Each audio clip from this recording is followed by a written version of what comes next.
vers 18 h, j'ai été contactée par notre frère Cheikh Bamba en me disant qu'il y a une fille qui est là aussi à Elmina, au carrefour Elmina, qui a été assassinée. Et j'ai tout de suite contacté les ambassades, les Mohamed Lemid, les consorts, on est venu. Quand on est venu, on a trouvé une foule énorme au niveau de 6e. Et là, on est parti voir directement la police. Mais notre première question, c'était que où est le procureur de la République? Parce qu'ils ne peuvent pas la faire bouger en tant que le procureur n'est pas venu. Ce qui est dommage, qu'on a quitté Elmina, on est arrivé ici à Tabassadara et elle a été examinée par une équipe technique. Et jusqu'à là, le procureur n'a pas mis pied ni sur le lieu de crime et ni à l'hôpital Sadaka. Nous, en tant que défenseurs des droits de l'homme, nous attirons l'attention de toute la nation, opinion internationale, opinion nationale.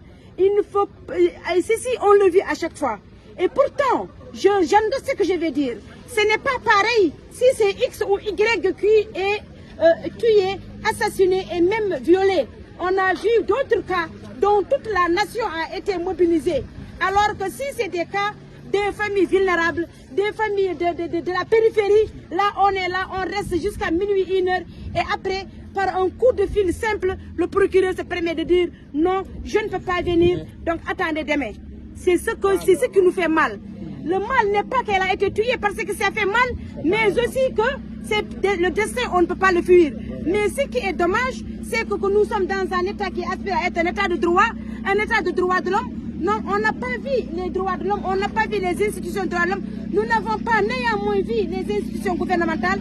Et voilà que même le procureur qui est censé de venir examiner ce crime n'est pas toujours là. Et cette fille, quand elle a quitté chez elle à 15 h, quand elle a quitté chez elle à 15 h, poussez un peu pour le... Quand la fille a quitté chez elle à 15 h, elle n'est pas revenue de la maison.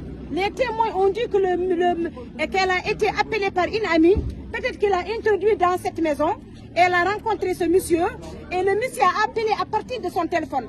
Et jusqu'à là, le téléphone est entre les mains du meurtrier, qui a appelé sa famille pour leur dire où est-ce qu'elle est, et en disant à son mari, si c'est un homme, il n'a qu'à venir ici me trouver ici. Donc ça, c'est des règlements de compte que certains font. C'est aussi le résultat de la drogue qui est propagée en Mauritanie, que le gouvernement refuse d'en parler ouvertement, d'une manière claire, que le gouvernement refuse aussi de finir avec cette problématique qui a fait fléau en Mauritanie, la drogue. Donc, il ne peut pas tuer, ne peut pas être assassiné si la personne n'est pas sous l'effet de la drogue.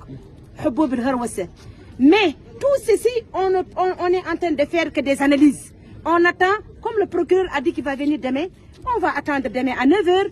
On exige l'autopsie pour voir à l'heure qu'elle a été tuée et pour voir comment elle a été tuée, qui l'a tuée aussi à travers les empreintes, et que la police aussi, le plus vite que possible, dans les 24 heures, ils n'ont qu'à faire ressortir ceux qui l'ont tuée. Ça, c'est très important pour nous en tant que défenseurs des droits humains. On ne connaît pas.